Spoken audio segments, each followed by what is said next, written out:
দুরূদ শরীফ পড়ে আবার বলে নবী আমার মতো, আমি নবীর মতো। নবী কবরের মধ্যে মইরা গেছে, মাটির সঙ্গে মিশে গেছে, উচ্চ আওয়াজে বলি নাউজুবিল্লাহ। এই সমস্ত মালাগুনদের দুরূদ শরীফ কবরে কোনো কাজে আসবে না। কেন না? আমার নবী রওজা মুবারকের মধ্যে জিন্দা। আওয়াজ বলেন কি? আমাদের নবী জিন্দা নবী না মুর্দা নবী? আমরা যে দুরূদ শরীফ পড়ি, আল্লাহর হাবিব সাল্লাল্লাহু আলাইহি সাল্লাম বলেছেন, আল্লাহর হাবিব সাল্লাল্লাহু আলাইহি সাল্লাম বলেছেন, তোমরা যে দুরূদ শরীফ পড়ো, এই দুরূদ শরীফ আমার কাছে পেশ করা হয়। এই দুরূদ শরীফ আমার কাছে পেশ করা হয়। যখন আমার কাছে পেশ করা হয়,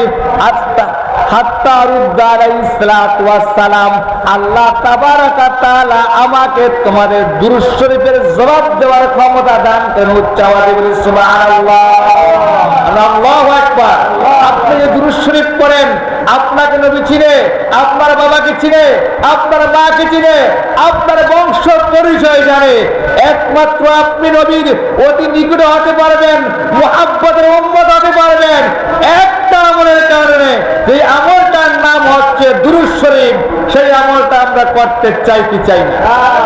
আওয়াজ করতে চাই কি চাই না? আমরা দুরূদ শরীফ পড়ব জিন্দা নবীর উপর না মুর্দা নবীর উপরে?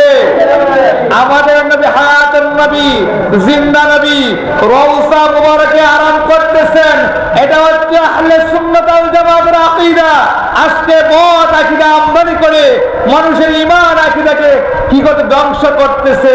এই ধ্বংসকারীদের সঙ্গে আমরা আসি না? আসি নাই? ধ্বংসকারীদের আমরা আসি নাই?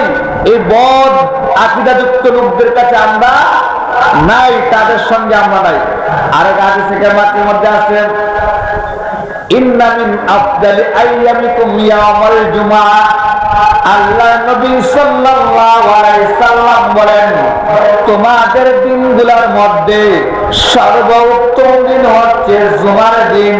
ফাকসিরু আলাইয়া মিনাস সালাতি। সুতরাং ওই দিন তোমরা আমার উপরে অধিক দুরূদ শরীফ পড়ো। কেন জুমার দিন তোমরা আমার উপরে অধিক দুরূদ শরীফ পড়বে? ফাইন্না সালাতাকুম মারুদাতুন আলাইয়া। কেন না তোমাদের দুরূদগুলো আমি নবীর কাছে পেশ করা হয়। সাহাবারা বলল, ক্বালু ইয়া রাসূলুল্লাহ ওয়া কাইফা তুরিদু সালাতুনা আলাইকা ক্বাদ আরামতা। ইয়া রাসূলুল্লাহ, ইয়া হাবিবাল্লাহ, নবী গো, আপনি তো দুনিয়ার জমিনে থাকবেন না, দুনিয়া থেকে কবরে চলে যাবেন। কবরে দেওয়ার পরে আপনি মাটির সঙ্গে মিশে যাবেন।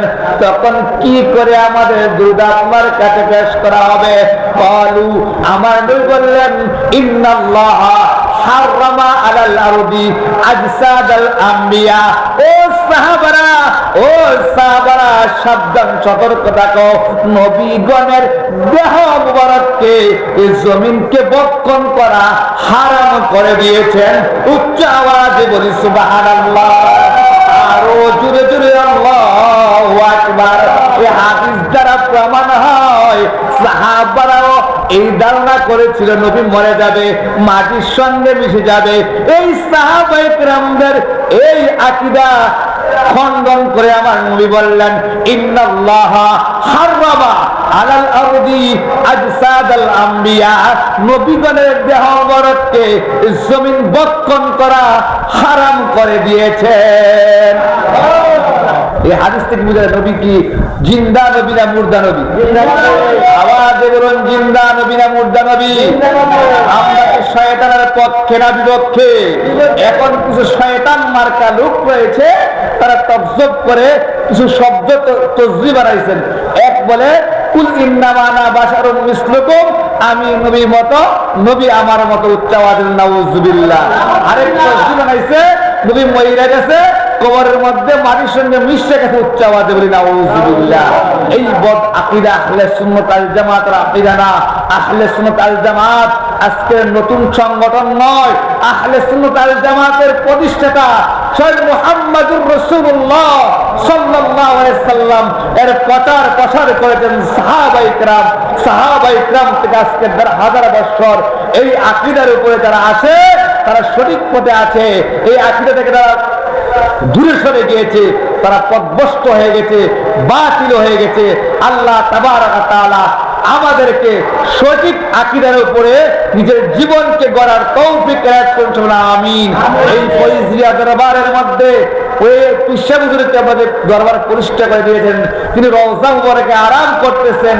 উনি আমাদের জন্য যে ব্যবস্থা করে দিয়ে গেছেন, এটা ভালো ব্যবস্থা না মন্দ ব্যবস্থা? ভালো ব্যবস্থা না মন্দ ব্যবস্থা? এই ব্যবস্থার সঙ্গে যারা থাকবেন অবশ্যই তারা পরকালে কামিয়াবি হবেন।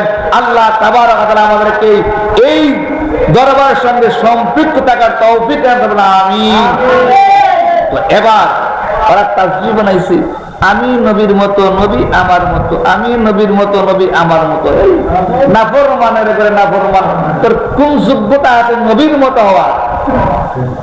আমরা নামাজ পড়ি কি পড়ি না? কয় ওয়াক্ত? কয় ওয়াক্ত নামাজ? 5 ওয়াক্ত নামাজ আমরা পড়ি, কিন্তু আমাদের জন্য 5 ওয়াক্ত নামাজ ফরজ, আর আমার নবীর জন্য 5 ওয়াক্ত নামাজ নয়, 6 ওয়াক্ত নামাজ ফরজ।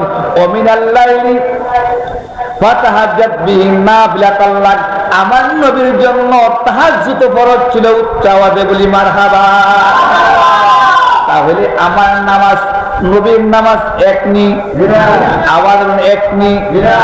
আমরা রোজা রাখি কয়টা? 30টা রোজা রাখি। রোজার শর্ত হচ্ছে শেষটাতে উঠে কি করতে হয়? সেহরি খাইতে হয়। খাওয়ার পরে সারাদিন উপবাস থাকার পরে সন্ধ্যার সময় ইফতার করতে হয়।